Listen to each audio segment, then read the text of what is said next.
Nous avons fait 37 ans d'élite. Est-ce que vous avez une série de personnes qui ont un mandat? Parce que Mandela est mort. On a vu que Mandela est mort, Anne est toujours au pouvoir. Tabombe qui n'est plus président de la République, Anne est toujours au pouvoir. Jacob Zuma n'est plus président de la République, Anne est toujours au pouvoir. Bisso avec Félix Antoine Tshisekedi, par courtoisie, Fatih Beto fera 10 mandats. 10 mandats. 10 mandats. Mais par courtoisie, Moutazali Kosala Moussala de 7h à 21h, 8 000 francs. De 7h à 18h, 7 000 francs. C'est inconcevable. Il y a un chef de l'État dans le prochain gouvernement. Tout le monde a dit, Madame la ministre du Travail et Prévoyance Société, Azali Kosala Moussala pour aider le chef de l'État. En tout cas, nous avons un chaleur. Nous avons un bateau de Limbisate. Nous avons Bruno Chibala. Nous avons un IDPS. Maman n'a pas de bouton dans la tigala au monde était dans tout le sous. Nous avons un chaleur dans IDPS. Merci beaucoup à vous tous qui avez eu encore une fois de plus l'occasion de nous suivre sur Suarez Family Télévision. On est bien de partout. Merci pour la confiance au Boulé Maraté Kopé Sangaï Wabino. Je suis Mpunga, Balobi, l'acteur principal de la presse congolaise. Balobi, le journaliste est mal compris. Ataba comprendre, comprendre parce qu'il y a un chiffre 6. Sauter mon 6, sauter mon 9, pour comprendre. Merci beaucoup à toi, mon boss Balobi, Archimboata, l'homme silencieux Balobi, mais à Osala Misala Nakuz, à Osala Misala. Je vous demande de vous abonner massivement sur cette chaîne. Abonnez-vous, abonnez-vous, abonnez-vous. Partagez nos émissions. Cliquez aussi dans la cloche de notification pour oser abonner la seule chaîne qui vous informe à temps réel. Balobi Suarez Family Télévision. Toujours tout ça. Je suis Punga. Car on est boyebi. On a quitté le terrain. Les appels d'information. On a partager par rapport à l'information qui par rapport à sujet d'actualité aux concernés politiques qui ont to beta masoya bloc patriotique par rapport à sitting ou salama kilobi to beta masolo ya mbongo oyo parce que boyebi déjà que non ba image circulait qui par rapport à Congo hold up ndenge et révéla qui comment est-ce que Kabila azwaka mbongo na biso ya mboka kwa kotsaka na banque wana BGF bank pour saka misala ye ba foner ba entreprise na oya yini. Mais bah révéler sous le que BGF Bank à reconnaître il faut assumer ça quelques sommes dans la monde ambo 80 masolona et on a 5 millions déjà beau partagera déjà beau clochera déjà wana parce que ah les longs avec Simpunga Maramwezali. Alors je vais devoir saluer mon invité à qui j'ai dit bonjour. Bonjour ndeko journaliste, bonjour na bala nyoso Oezali humble serviteur na bino na kombo ya Guilain Chiboboa. Le vrai descendant de Tchène Tshisekedi, avocat à tous les parlementaires de Boumolo, à tous les parlementaires de Bou. Il y a un moment où on a fait Maman Denise. Oh, on a fait Maman Denise parce que. Il y a un moment où on a fait Maman Denise. Jalé le yango tozolo bien. Déjà jalé le thé, au moni rôle il y a rétroviseur et permettre à conducteur à talassi. La distinguée première dame. Un brevet à distinction à IDPS. Ce qui n'a pas Maman Denise, c'est par rapport à la distinguée première dame. À saler la bande de Gonabiso, la comédien, le Malamo, on a bêté les Remabo. Après ça, on a séance médicale. Mais la Bible déclare la bénédiction commence dans la maison du Père. La Sengaka Maman Denise, Nyakero, Tshisekedi, Atalasima, Azonga Mutu, après ça peut biso, bato sans été. Parce que tu as ça pouvoir les années sans été biso parlementaire debout ngai na qualité à parlementaire debout na qualité avocat et tous les parlementaires debout na senga la distinguée première dame après ça biso pe à séance médicale parce que aucune structure de l'UDPS ni la fédération ni la section ni la cellule ba koufaneti ba parlementaire debout c'est la première force de l'UDPS ba tu y a sans été. Vous vous sentez aussi négligé hein, quelque part. Ce qui n'a le bien négligé c'est un peu vague. Le problème est que ceux qui sont dans la famille, qui peut-être et ça la rappelle bien. Parce que c'est ça même la première force de l'IDPS, le parlementaire debout. Mais Banda Tozo Bokonzi, il faut qu'on se le dise de journalistes. Aucun parlementaire debout a nommé le cabinet chef de l'État, ni conseiller principal, ni conseiller collégial, ni conseiller spécial chef de l'État. Tout le monde a gouvernement, aucun parlementaire a été nommé ministre, aucun parlementaire a été nommé vice-ministre ni mandataire public. C'est la raison pour laquelle nous demandons au chef de l'État, notre consolateur, de bien souvenir aux parlementaires debout. Parce que quand on parle de retirade des Alibiso, Bisso va parlementaire debout. Bisso Moutou, Télémela à l'époque, secrétaire général à l'époque, Kabunda Kaboun, Yebisa Moutou Félix. Tozo pèse 48 heures. Au cas où, à retirer signature, Bisso Tozali ko se prendre en charge, Tozali ko benganer la partie. Mais le cas là, Félix Antoine Tshisekedi à l'époque, avec la Bisso base, au nom de la base, je retire ma signature. Mais tout le qui peut bénéficier, tout le monde a le droit de bénéficier. C'est souvenir à ton gaz. Effectivement, de journalistes, c'est pour moi que alliés Bisso va parlementaire, tous à la représenter la présence de la République, dans le mandataire public. C'est un parlementaire de Bois-Aram, sans été. À quoi m'appelle député. Effectivement, moi j'aime l'expression, sans été. Et on peut s'en amuser et là, on est ça bien.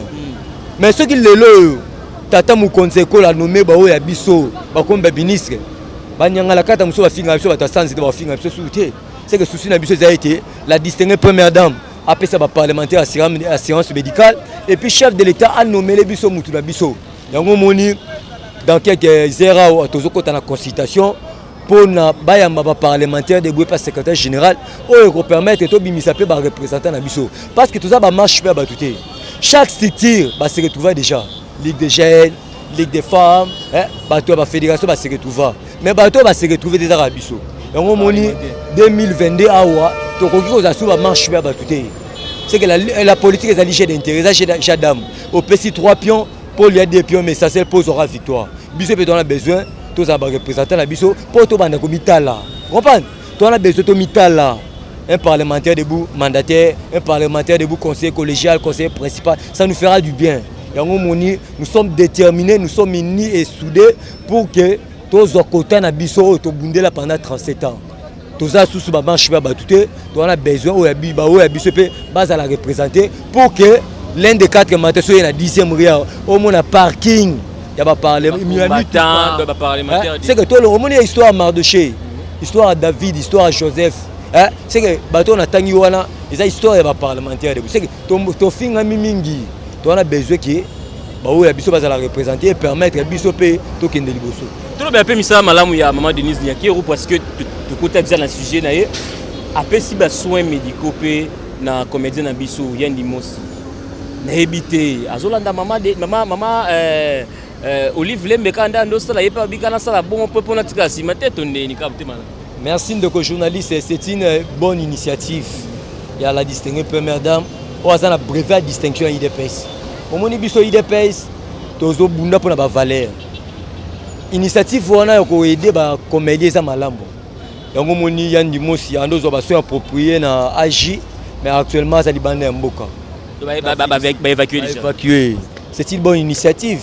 C'est que les Malambo, on a bien que ça la libanda. Mais ceux qui paient maman salaire on a 400 que paient malam. C'est que tu as soutenir maman la distinguée première dame à combattre toujours dans la malam. Car la Bible déclare le mal ne peut jamais vaincre le bien. Mais ceux qui ont demeuré peuvent aussi aller ndaku et vous allez le malam. Parce que Bible lobby bénédiction bandra ndaku. Maman la distinguée première dame combat toujours parce que la première conseillère la chef de l'État est Ali Mwasinae. Oh to la distinguée première dame. Vraiment, ils allaient permettre à Félix Antoine Tshisekedi à travers Misala Malamu. Il y a Fachi, il y a la distinguée première dame et permettre de soutenir Félix Antoine Tshisekedi à 100%. C'est que la distinguée première dame combat toujours dans Misala Malamu pour être aux brebis ou non croyants numéro Félix Antoine Tshisekedi. Tant que ça la bolamu et permettre Batouana Bayana Katia vision et chef de l'État et le peuple d'abord.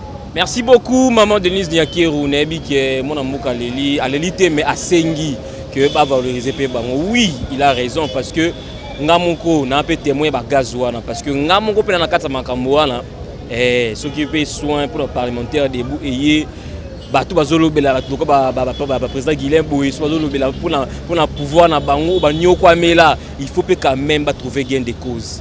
Maman Denise Nayebi qui aux awana maman ya ba nazoyoka ba numéro zara wana plus 243 89 83 23 56 ezawana ndeko Guilain pa opesa numéro na suka to bakani do sala pour na simana epe bato baza ebele oyepe soka zui akolia na batu na baninga bazana sima akosa makambo na bango soki omonaka musika pona retrouver ba misusu retrouver ba misusu à travers pays donc azawana tobeta masolo ya mbuka ndeko gina to kota sikola actualité oyo ezo déranger population congolaise lelo oyo il y a de graves révélations oyo Congo hold up à Saheli biso à la kisibiso comment est-ce que Joseph Kabila a détourné kambongo ya mboka to a détourné mbongo ya mboka et utina bank et côté wa BGF bank ya yé inde jiraki ba transaction nyonso à la kisibiso comment ba foner ba entreprise belé ya yé mais par rapport et loko wana ebimi wana analyse no ezanini est-ce que ebimi ka rapport et le kabongo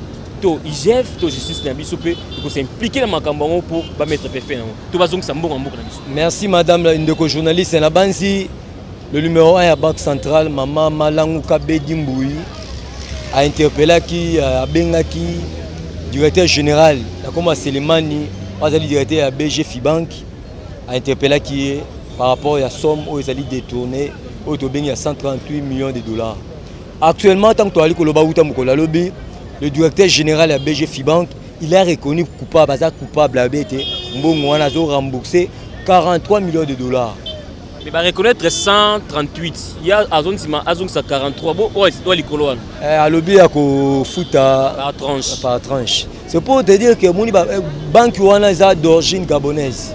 C'est pour vous dire que ba banque no so ali ko mona oyo.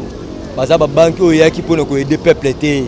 Et yaki ndepona ko faciliter ki moyibi na République démocratique du Congo. Mais grâce à la vigilance, il y a agence, il y a lutte contre la corruption. Grâce il y a IGF, les salariés étaient tout baba véritable.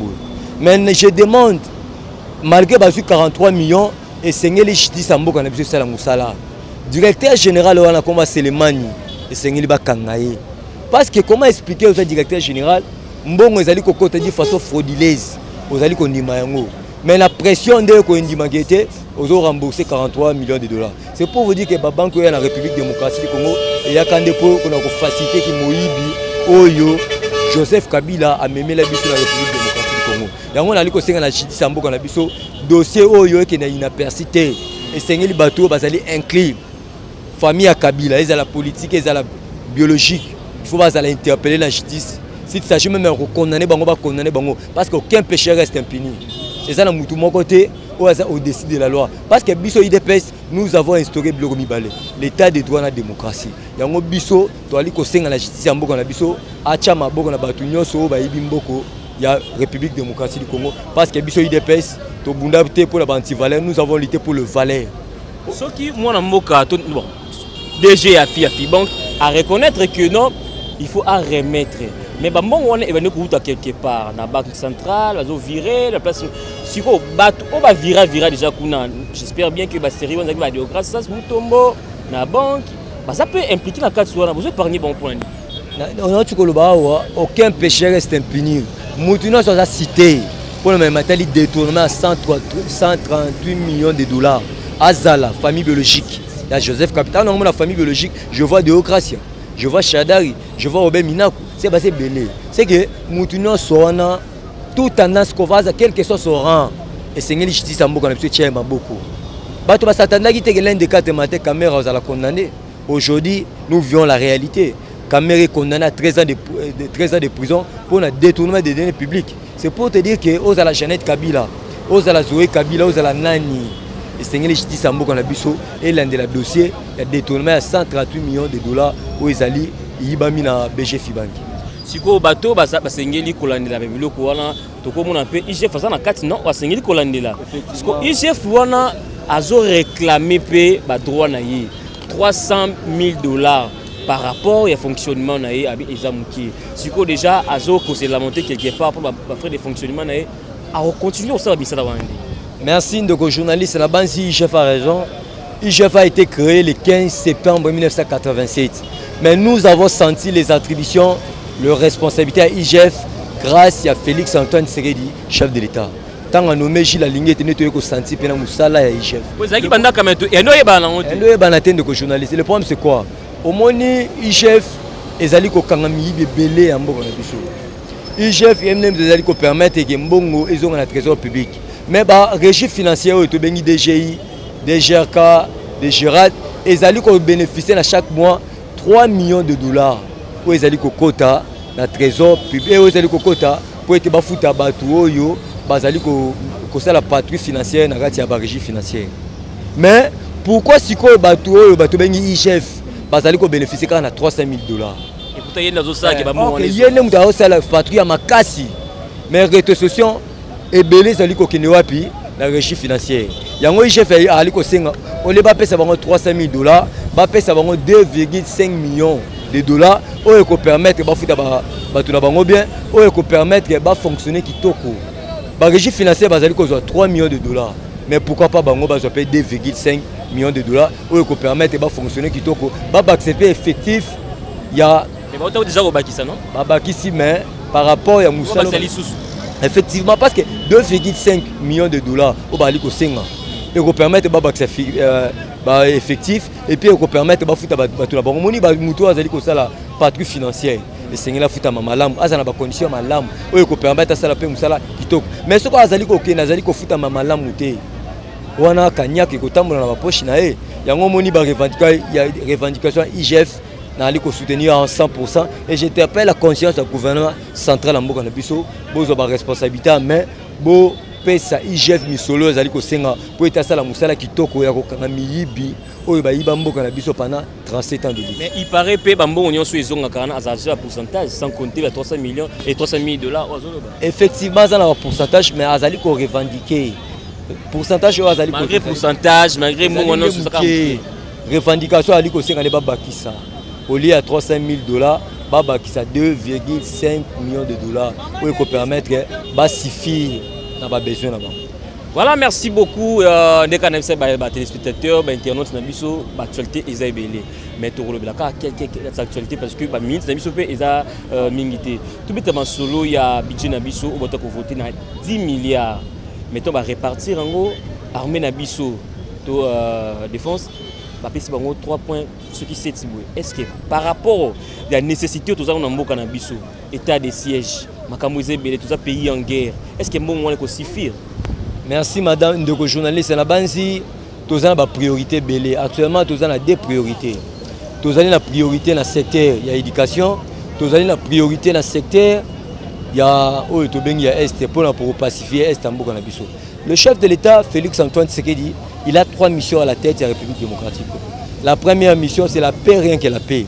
La deuxième mission c'est la sécurité, la troisième mission c'est le développement. Dans le secteur ya éducation chef de l'État a lobaki on a plateau des Nations Unies pour la toute première fois sur malobaki était quelles que soient les conditions enseigner bana na biso batanga ofele.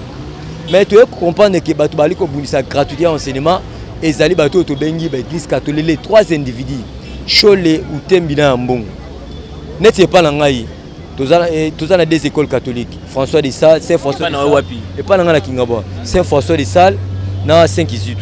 Minerval gouvernement mboka na biso gouvernement provincial va fixer 300 000 pour accompagner gratuit enseignement. Mais les deux écoles ont ko tanga ba prix na ndenge na bango. Dans Saint-François de Sales, c'est plus de 300 $. Dans Saint-Kizito, c'est plus de 250 $. C'est pour te dire que l'église catholique bali ko sala bras de fer. Le gouvernement provincial à mboka na biso ba arrêté pour ko respecter yango. Et puis j'interpelle aussi la conscience à ministre. Il y a PST, tinda ba inspecteur batala lolenge nini église catholique bali ko saboter gratuit enseignement. Donc journaliste ba priorité tozali nango ezali makasi. Par rapport à l'armée ndo ali koloba 3% va pesi na armée c'est insuffisant de journaliste. État de siège le chef de l'état outi ko yamba ba notable à Grand Kivu. Ayambi ba député à Grand Kivu. Ayambi bango atalisi bango était l'air est grave. Bino tango bali ko bo état de siège. État de siège ezali pour l'intérêt na bino kakate. Ezali pour l'intérêt ya bandeko na bino ya Grand Kivu. On a décrété état de siège pour que la paix rien que la paix ezala na Sambuka na biso. Et puis état de siège ezali ko gêner bino pour na nini. Et puis état de siège tata mu konzeko la talisi ba député ya Grand Kivu ici bango été bon mata bokita mu ko l'état de siège ko longwe banité. Et pour votre information na Guinée na bamboka musu na ba Soudan état de siège ezalaka. Mali on a plus de 6 ans. Et ça ici c'est plus de combat 6 ans. 6 ans état de siège ezalaka mais biso pas même une année. Bokomi ko yimaima. Mbongo wana ezo utana ba poche na biso za mbongo ya l'état. Yango ne honti ko ebisa o tozala ba priorité la secteur mibale le secteur de l'éducation, le secteur, il y a Est en Boka Nabiso. Pour que la paix, rien que la paix à l'Est du pays. C'est que Batou Bali, comme c'était des j'ai dit que ma propre frère Nabiso. Et en gros, tant que tu as dit que le bas 3% va passer dans l'armée, donc les journalistes, ils allaient mouquer. Et puis 4% va passer dans le secteur agricole, ils allaient mouquer. 4% va passer dans l'éducation, ils allaient mouquer. Et puis, nous allons soutenir à 100% Jean-Marc Kabouna Kaboun. Jean-Marc est souci dans les été, va diminuer la très belle institution. Parce que nous avons 4 institutions. Les 4 institutions, ils allaient coller un bon belé. Institution président de la République, il y a un bon belé. Institution primature, il y a un bon belé. Institution parlement, institution cause, il y a un bon belé. Mais fonctionnaire, ils allaient bénéficier d'un bon moment insuffisant. N'importe Kabila, un fonctionnaire est enseignant. Il touchait 92 000. Mais actuellement, un fonctionnaire de l'État, un enseignant, a bénéficié de 350 000 francs congolais. C'est pour te dire qu'il y a des avancées par rapport à Ndenge Kabila qui a traité les enseignants. Avancé dans le Loba, mais aussi qu'est-ce que les enseignants revendiquent? Ils revendiquent des conditions salariales. Un enseignant touche à chaque fin du mois son salaire, mais ils revendiquent des conditions salariales.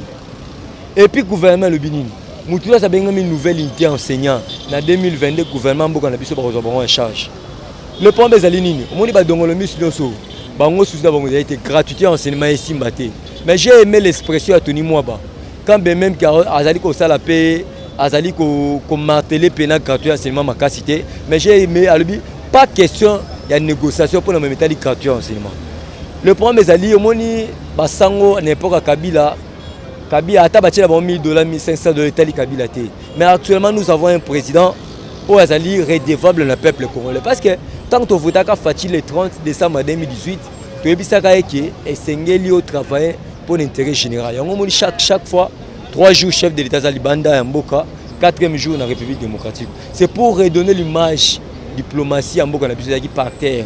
Mais le chef de l'État c'est pour redonner l'image diplomatique. Le chef de l'État le Bénin va retomber à un voyage le peuple congolais qui sentir en 2022. Actuellement, investisseurs allemands basés déjà dans la République démocratique du Congo. Et puis, investisseurs, il y a Qatar, va signer un contrat pour le secteur pétrolier. Et puis, investisseurs espagnols. Aussi, ça n'a eu dans l'état de siège. Est-ce qu'il suffit seulement de faire caca, on a ce belé, à ta souba mission. Ndebobi que non, tu reconnais que bon ce qui met mon anité. Tu reconnais que bon si mandé à Félix attaque à renouveler pour la deuxième fois. Deuxième mandat tu reconnais que bon ou bien il faut passer la nan au baba qui réforme na kati wana pour la solution de ça là. Mais à quand est-ce que va ça réforme wana? Réforme mais ça prend priorité té. Priorité ça qui bandi ko na biso ba retrouver kimia na bango. État de siège ba retrouver ndenge nini? Mais il y a so infiltré dans la kati ya armée bazo bunda té. Journaliste na uti ko lobana biboyi. Toza la armée na biso ezakuna. Toza pe na ba armée étrangère ou bien ko secondé biso neti ba Amérique, neti ba Kenya pourvu que la paix rien que la paix. Réforme est prioritaire de journaliste.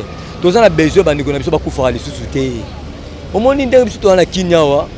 Tozali na Kibia, mais ba ndeko na biso ya Grand Kivu ba na Kibia té. Réforme ezali na eza pe na prioritaire té. C'est une bonne initiative où tu koloba réforme, mais notre priorité c'est l'état de siège, notre priorité c'est l'éducation, notre priorité c'est la santé. Mais pour la majorité des réformes, tu as la réforme et armée. Bateau, bo misala mbongo wana po ke ba bunda. So pesi étranger mbongo bunda a bunda te. Ne peut se comprendre en place wana. Malgré mbongo e bimi na soki Rwandais azal à tête ya troupe moko boye, to ya groupe armé pour ki ndo bunda. Mutu azal en kati wana azal infiltré a bunda te malgré mbongo na bino. Malgré ta siège. Donc journaliste na banzi mutu azali à la tête. Ya Ituri na Nord Kivu azali congolais. Azali 100% congolais. On a 4 si il y a des pomoni brassage outua. Pomoni tant 1+4. Azaré c'est les biso ba rebelle, même ba biso ba rebelle. C'est que yangum te seli moi brassage wana. Mais actuellement ba rebelle nyo sur la base souté. Abenga bon déjà. Bande ko na biso moko ba propre congolais, nos frères congolais. Ne bazali ko luka guerre ici là té. Mais actuellement il y a la paix à 90%. C'est le cas moi ba toilettage à Miki.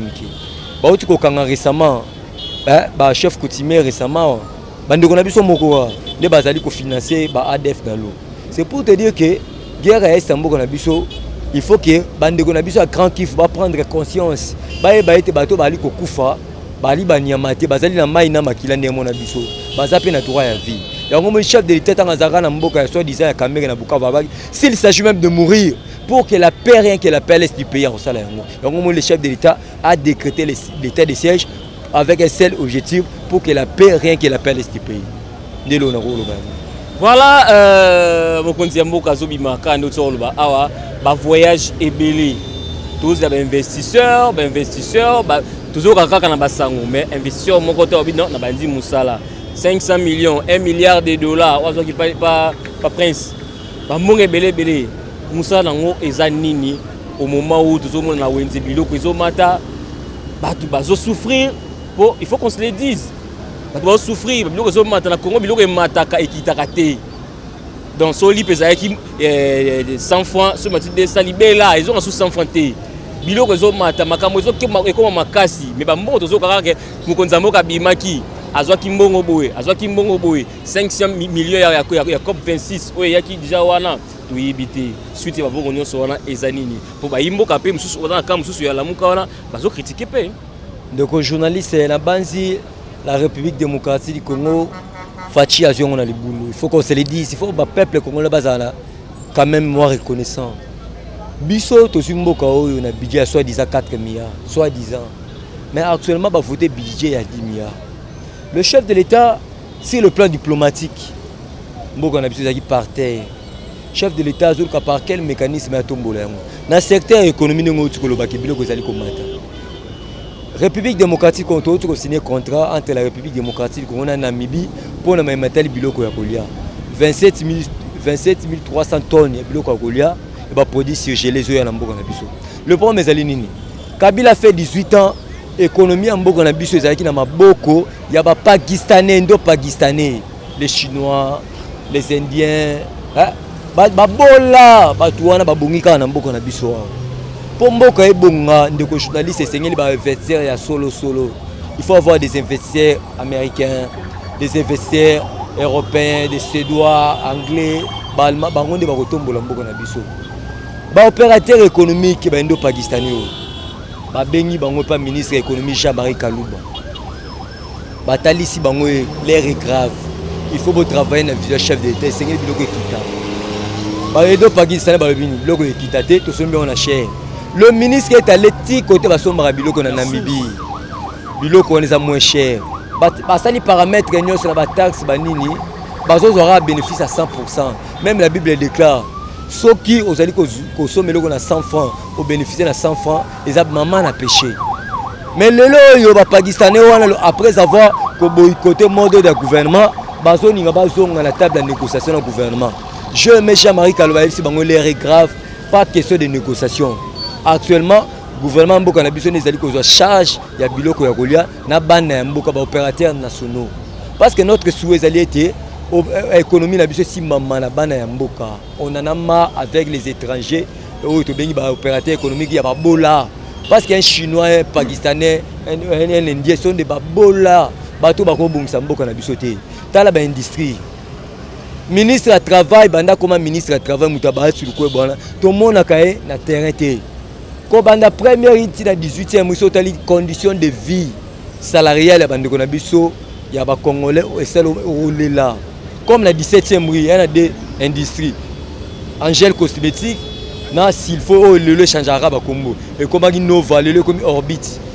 Moutazali Kosala Moussala de 7h à 21h, 8 000 francs. De 7h à 18h, 7 000 francs. C'est inconcevable. Il y a un chef de l'État dans le prochain gouvernement. Tout le monde a dit, madame la ministre du Travail et Prévention Société, Azali Kosala Moussala pour aider le chef de l'État. Parce que Bandeko Nabiso Bali Kosala Moussala Makasi, il faut Timouké. Et on a dit qu'on rejoindre Jean-Marc Kabounda Kaboun, on a dit qu'on senga pour quitter sa salaire et institution. Comment expliquer un ministre qui touche 10 000 $, un député qui touche 8 000 $, mais un fonctionnaire de l'État, salaire n'a 200 000, 250 000. Soda, professeur. Pourquoi Ekara Makasi Bongo? Ministre Azali Kosala Moussala Makasi, mais le foot est belé. Mais un soldat, un enseignant, c'est ça même la base. Il y a développement en Boka. Mais le foot est mouké. Il y a un autre qui a député conscient pour voter loi wana ou pour permettre bah via institution équitable. C'est pour te dire que l'économie en Mboka na biso, on a besoin d'opérateurs, il y a solo. Pour biloko que le chef de l'État n'a pas un bâton magique. Et c'est les budgets, c'est les coopération entre le gouvernement et l'opérateur économique. Mais l'opérateur économique au Kabila même la biso, bah lui ça la bras de fer, le gouvernement Mboka na biso. Et puis c'est un biloko qui t'en dégagné. Donc on chef de l'État sur le opérateur solo pour dire que biloko équitable. Mais qu'est-ce qui a fait que ton musée Laurent à Kota Kimba biloko équitable la moko bino molinga besquise belé oh boy. Donc elle est trop vite dans les besognes. Donc on a kufa gine timboa. Biso tozoluka la politique c'est la sagesse. Sa politique c'est la brutalité. Au moins l'économie si même pas indo-pakistanais. Batouana baza la même mise, baza redevable par Joseph Kabila.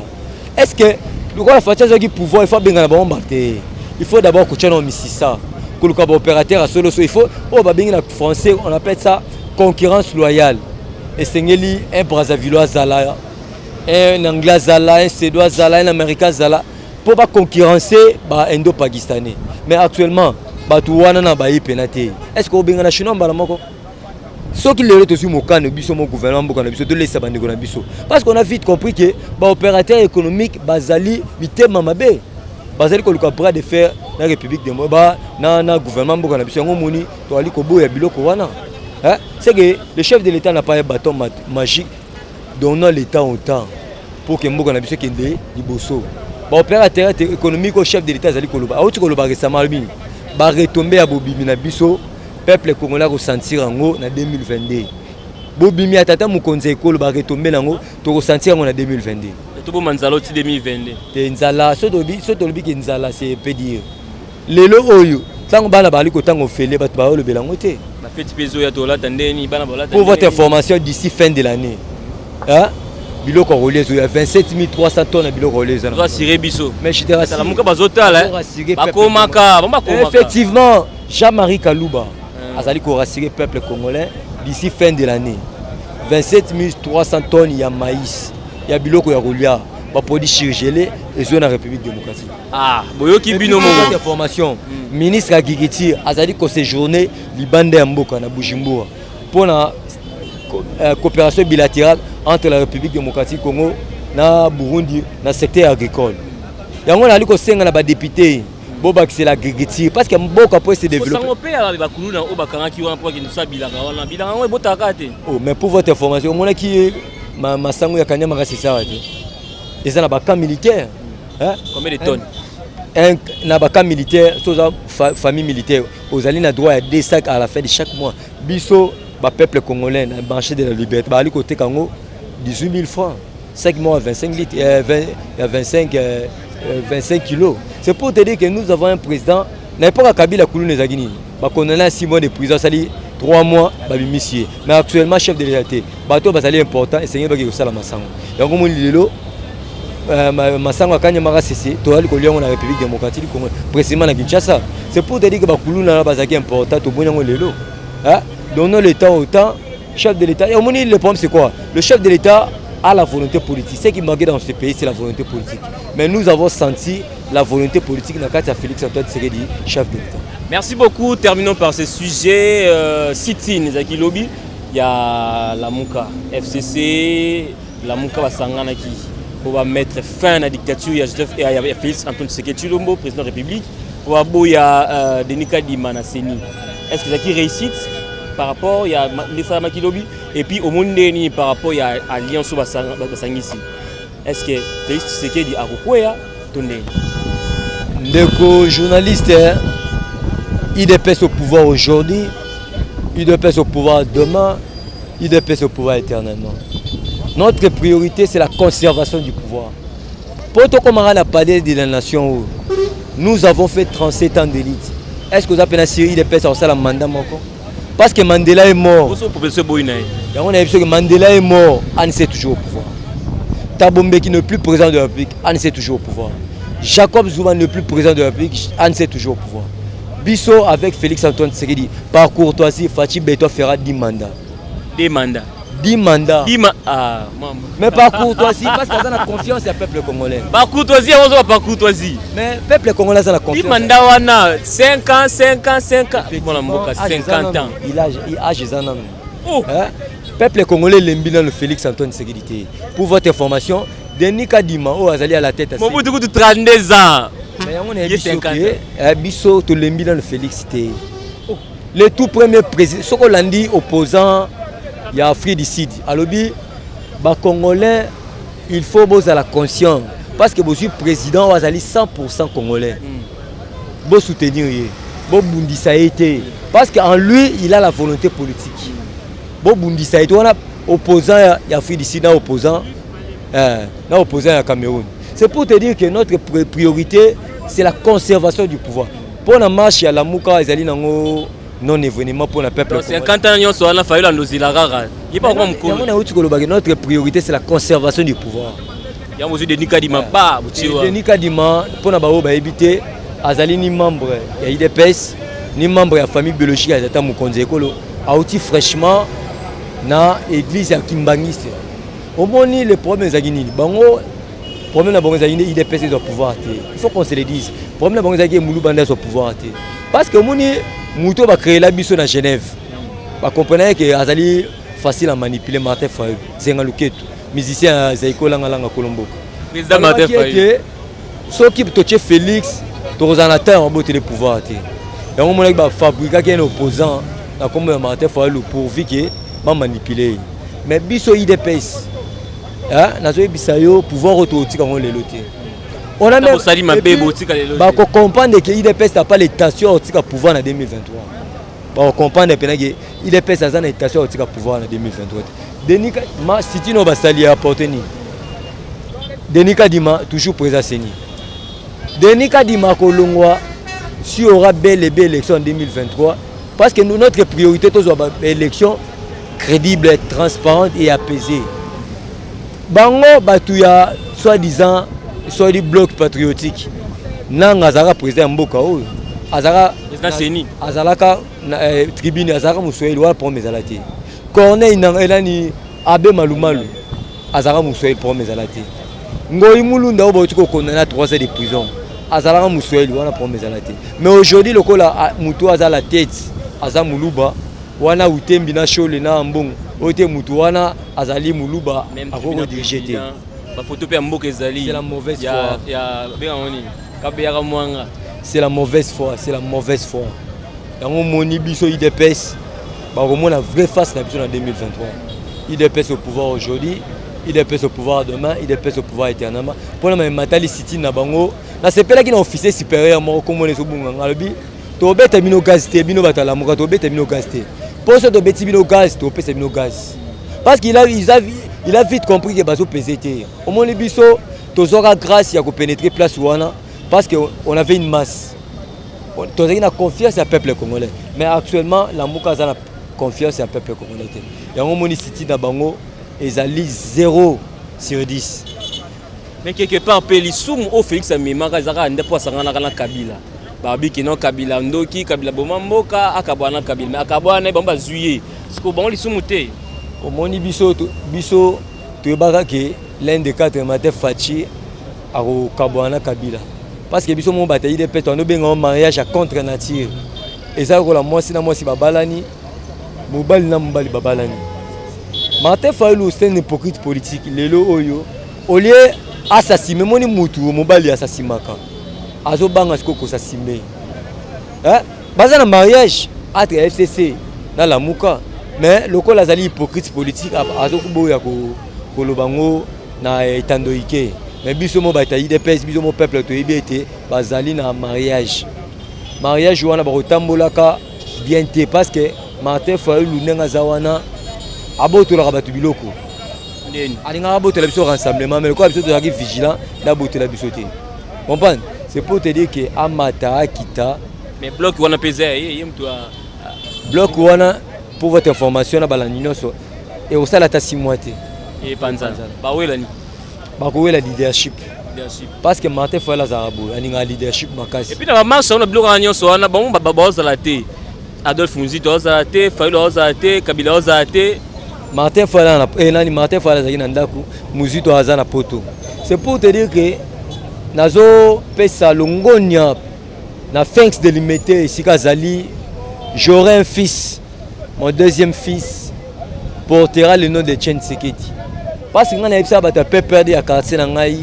Epsa bango l'un des 4 matins si c'est Balukanef. L'un des 4 matins, il est vaincra. Bata pe perdre dans le Sanguilin. Avec votre Félix, d'ailleurs comme président de la République on a d'autres à Baba. Mais Mukolo va publier le 10 janvier il y a 2019 au Corneille Nanga a publié Félix Antoine Tshisekedi président provisoire na CP la makasi. Moi si nangai na ba 2h du matin na alobi yo so bimi ministre té na ba mo mabanga.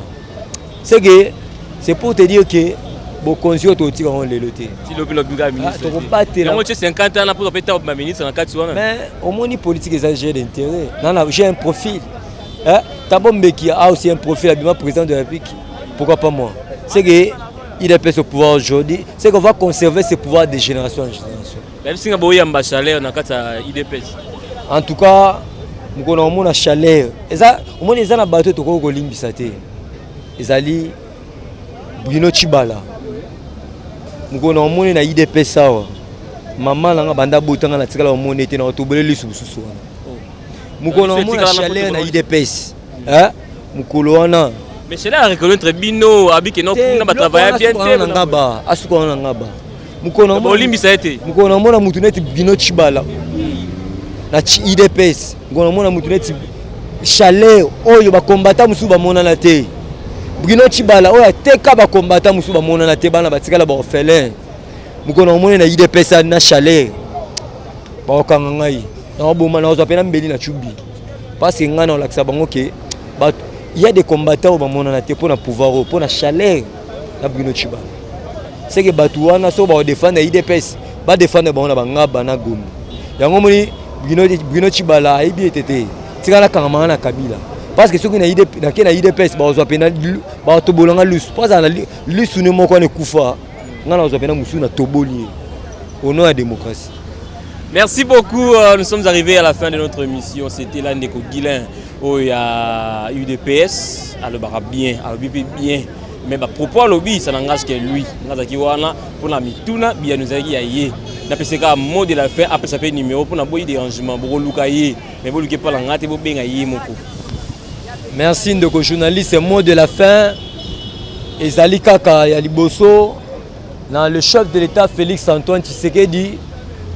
Mokonzi ekolo soki retira de Salemaka ezali biso ba parlementaire debout na prochain remaniement oyo osalema ba ministre na ba mandataire public nomele biso ba oyo ya biso ya bata sans été c'est ça la vraie expression batu ya sans été nomele biso batu ya biso to banda pe komitala pour en cas de problème au lieu de ne pas battre sous le monde, ba mandian, to ke ndaka ba battu ya biso. O ba uti na santé. Nous mêler biso ba conseiller principal, nous mêler biso ba conseiller collégial, nous mêler biso ba ministre, nous mêler biso ba mandataire public et permettre ba ta santé ba se retrouver. Na li ko senga pe la distinguer première dame.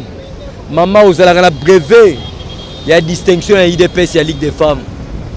Rétroviseur et permettre à chauffeur à Talassima. Ceux qui peuvent passer bah parler bah sans état assurance médicale, le col au PSI, bah comédien c'est le comme malam. Maman la biso na ningaro makasi. Mais ceux qui peuvent biso pe bah sans état assurance médicale parce que nous avons de sérieux problèmes pour les métali bah cas sociaux dans le parlement des bois. Mais ceux qui au soumis biso assurance médicale, vous allez le comme malamu pour bah to bah na pe to hôpital à travers l'assurance médicale. To banda pe kokumisa yo à travers l'assurance médicale. O tu kozala na bandundu o pesi ba kaye, o pesi ba bic na bandeko na biso ya grand bandundu. Mais ceux qui peuvent soutenir ba parlementaire de bonne assurance médicale, vous allez loko malamu. Na pesi mbote na maman nga Marie José Mbombo la souhaite bambote belé, na pesi mbote na papa Freddy en Angleterre, maman nga Kaping na Belgique bambote belé. Na pesi mbote na bana nyoso a coupe d'or l'éternel bambote belé. Je salue ma fille, on a sali ko porter combo Il y a fondateur du groupe Adoro l'Éternel, Aline Moloto Bambote Belé. Na bao baninganga na bao baninganga te. Ceux qui ont besoin de contacter pour avoir la vraie formation, Bobing a plus de 243 81 99 18 606. Plus de 243 81 99 18 606. Où ils allaient aimer les serviteurs Nabino, avocats et tous les parlementaires debout. Na combo ya Guilain Chiboaba, si on nommé Maman Denise. Que Dieu bénisse la République démocratique du Congo. Que Dieu bénisse Félix Antoine Tshisekedi, notre consolateur. Que Dieu bénisse le haut cadre du parti. Consultation Zali Kobanda. Bon nommé les bisopé, les parlementaires debout. Poto Banda Pe Komita là. Nzambalo la bate la bino. Merci beaucoup à toi, l'honorable Dani Kandolo Balobi, le promoteur, il y a collège vainqueur. Les vainqueurs na Kominya Makala sur Kimwenza wana Avenue Mwanza. Balobi promoteur wa Linimbo Kanaye, Dani Kandolo l'honorable. Merci pour la gratuité. Il y a beaucoup de salaires en dépôt concessionnel. Au salaire en dépôt Olingaka Banana Yu Mboka. Olingaka Mboka na Yu. Au permettant Banana Batanga au filet sans qu'il bafutata un likuta na collège les vainqueurs. Merci beaucoup à toi l'honorable Dani Kandolo. Bitona Simana yo to soutenir yo 2023 aux Alpes sous Ouala na commune ya Makala. Merci beaucoup aussi na son excellence gouverneur Yavi Kinshasa Gentini Ngobila. Merci pour les travaux. Merci parce que ba route nyonso o ba baby saki na ba régime passé yoyé aux obongissero ba lumière publique partout. Kinbo Peto en action. Donc il y a pas à dire ndekara ndekolanga pomba l'idée il y a pas à dire Gentini Ngobila le meilleur gouverneur de la République démocratique du Congo. Merci beaucoup à toi aussi Cédric Mbumba. Pesaka message na gouverneur. Tous ensemble, tous travaillons ensemble. La PC merci na Archimboata Balobi, le millionnaire silencieux. Balobi a le baraté. Merci beaucoup à toi aussi ceux qui étaient derrière la caméra. Namoni Arnold. Arnold va passer au mot théâtre. Je vous donne rendez-vous très prochainement. Et puis à vous tous qui avez besoin de promotion de vos activités, de promotion de vos albums, appelez-nous à travers le numéro qui est affiché sur le bas de vos écrans, le plus 243 89 83 23 156. Nous sommes là pour bien dialoguer par rapport à ce que vous aurez comme préoccupation. Je vous quitte et je vous donne rendez-vous très prochainement. Ciao.